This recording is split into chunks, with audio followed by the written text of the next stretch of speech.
We start at the Supreme Court, where Employment and Labor Relations Court Judge Justice David K. Marete is currently before the Judicial Service Commission, seeking to become the next Chief Justice of Kenya. Justice Marete has been interrogated on a wide range of issues, including presidential election petitions, the challenge of the backlog of cases, and the right to life. Our reporter Vincent Odwor has been following this and will be giving us a comprehensive update later on. But let's listen in just to what is proceeding at the moment. A prudent and a conservative user of what we have. Government is known for buying this pen for 500 shillings. I started using this pen in my TSC days. I don't remember what it was like, but I know this pen costs 230 shillings. At most 240. If I move to Prestige up here, I'll get it with my 230 and 40. So prudent utilization of what we have. Okay. We complain over nothing. We just abuse resources. Honorable Judge, please. You are the chairperson of the commission. You are the head of this arm of government. You are talking about the total budget of judiciary. Yes? And I want to hear from you as a chairperson of the commission. And you know the government cycle. I've seen from you have a lot of years. You have 17 years in the AG's office, 5 years in the TSC as a public officer. I mean, how do we find other organs of government? What is the system? What do we use? Apart from fundraising, you fundraise for judiciary. The following day, somebody comes for dispute in your court. So I want to focus. And as mentioned, my colleague Vincent Odwor is on standby at the Supreme Court to give us an update on the developments as far as this interview is concerned. Vincent, over to you. Absolutely. Today was the day of the 61-year-old Justice David Marete, who is seeking to become the next Chief Justice to replace David Maraga, who retired in January this year. You know, today, while he was appearing before the JSC, he was interviewed on a number of areas, really to find out his suitability to become the next Chief Justice. Issues to do with his judicial philosophy, issues to do with his leadership and administrative qualities, and a number of scenarios involving different cases to really try and find out his level of judgment in terms of cases that normally go to court from Kenyans. But basically, in a nutshell, today he largely talked about the need to really empower the capacity of the court in terms of the Supreme Court by ensuring that, you know, it has staff who are able to deliver, staff who are able to deal with problems to do with, you know, backlog of cases, people who are trained well, and also just to ensure that those who will be working at the Supreme Court are happy, so that this can have a positive output in terms of the work or the service delivery from the court. But now the first thing that really came up is the issue to do with the presidential election, because, you know, after every presidential election we normally end up at the Supreme Court, and from where I sit, Justice Marete says he doesn't think those who came up with the 2010 Constitution had envisioned Supreme Court to be the one to be handling election petitions, and this whereby he said that even when you look at some of the amendments that were done back from 2013 to do with the election laws, he doesn't think that when you look at the capacity of the Supreme Court and how it was envisaged, it wasn't meant really to handle election petition, because he's arguing that elections doesn't require the, you know, interpretation and application of the law or of the Constitution, and this is what he had to say on the matter. The amendments which touched on elections in 2013 to the law were for the High Court and the Court of Appeal. That's a first pointer that the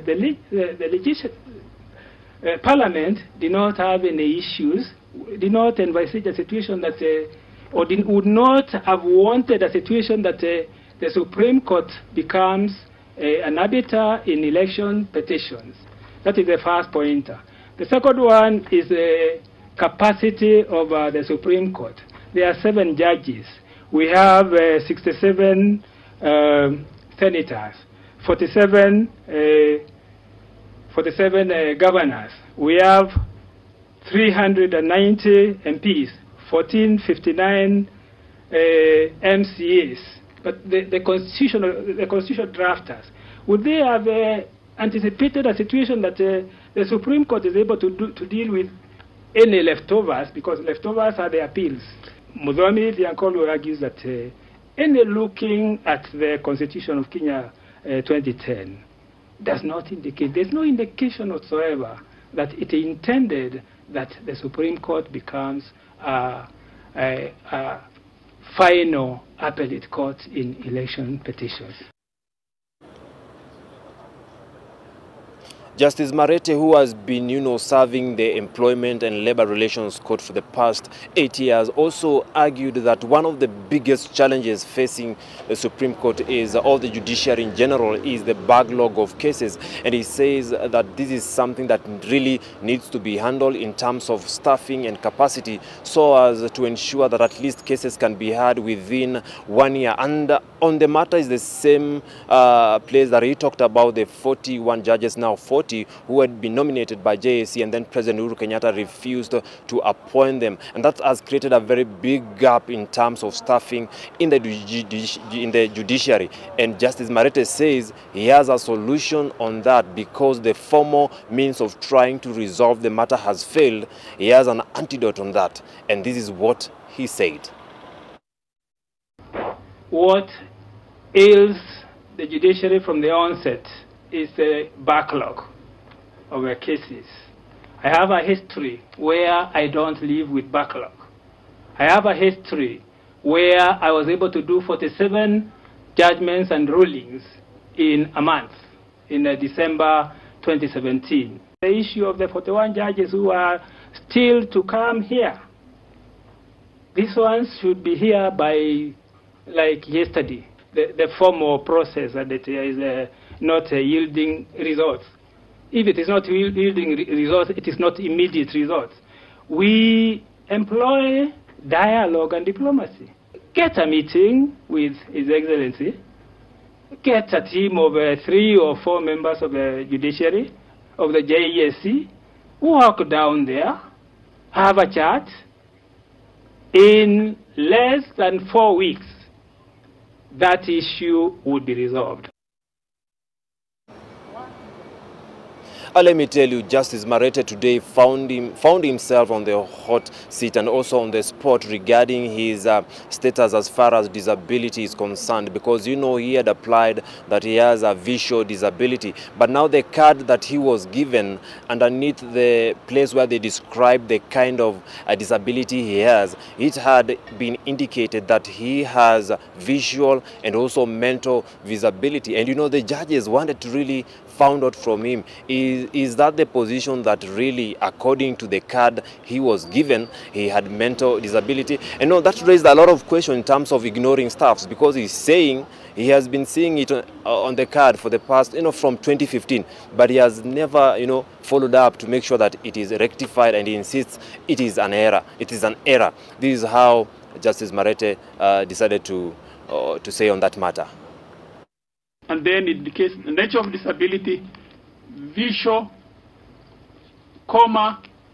mental. Is that a reflection of you?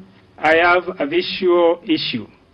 And occasionally I get affected by what we call low sugar issues, hypoglycemia.